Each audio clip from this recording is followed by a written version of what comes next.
مسنون اذکار صبح و شام 5 منٹ. یہ مسنون اذکار کیا ہے؟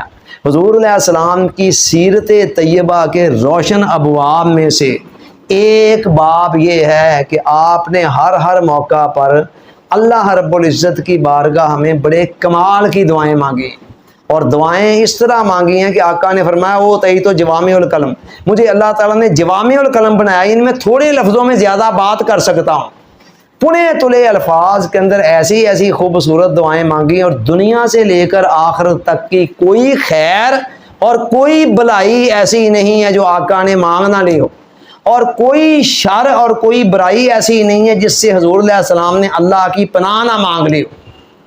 اور خاص طور پر صبح و شام کے حوالے سے کئی اذکار ایسے ہیں کہ جن کے متعلق فرمایا کہ یہ وظیفہ آپ 1 دفعہ یا 3 دفعہ یا 7 دفعہ صبح کو پڑھ دیں گے تو شام تک وہ ہر قسم کے حادثوں سے، آفتوں بلاؤں سے بچا لے گا، اور شام کو پڑھ لیں گے تو صبح تک آپ اللہ کی حفاظت میں آ جائیں گے. اس طرح کے وظیفوں کا ایک گلدستہ چھوٹا سا بنا کر ہم نے مسنون اذکار کی صورت میں اس میں شامل کیا ہے.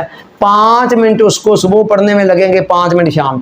اور یہ بنایا گلدستہ بھی آپ کو ابھی میری سپیچ کے بعد انشاءاللہ واٹس ایپ گروپ کے اندر آ جائے گا یا کل تک آ جائے گا، تو وہ بھی آپ نے آرام سے وہاں سے پڑھنا ہوگا صبح شام. 5 منٹ صبح، 5 منٹ شام. وہ گنے منے کچھ وظائف ہیں جو ہم نے سلیکٹ کیے ہوئے ہیں.